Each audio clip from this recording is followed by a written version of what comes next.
On se rend compte qu'il peut y avoir un petit décalage dans le développement de son enfant par rapport aux autres enfants de la même classe d'âge.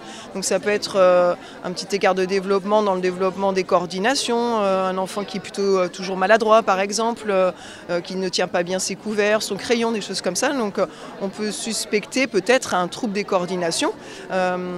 Quelquefois ça peut être dans la socialisation ou dans le langage. Par exemple, on note des écarts. Quelquefois ce sont les parents qui notent ces écarts-là, ou ça peut être aussi quand un enfant va chez l'assistante maternelle, ça peut être des professionnels aussi, les professionnels de la crèche, de l'accueil de l'enfant, du petit enfant, mais aussi les enseignants à l'école.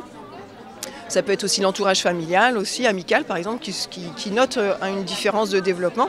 Donc quand des personnes se posent des questions, c'est important d'aller voir le médecin. En fait, c'est le médecin traitant, médecin scolaire, pédiatre, qui va pouvoir faire un examen, une consultation, et puis déjà écarter peut-être des bilans, des troubles juste auditifs, visuels. Il faut se vérifier déjà que l'enfant entend bien, voit bien. Effectivement, si un enfant ne voit pas bien, peut-être qu'il ne va pas bien écrire, il ne va pas bien se débrouiller aussi avec son corps. Donc on écarte déjà tous ces déficits-là.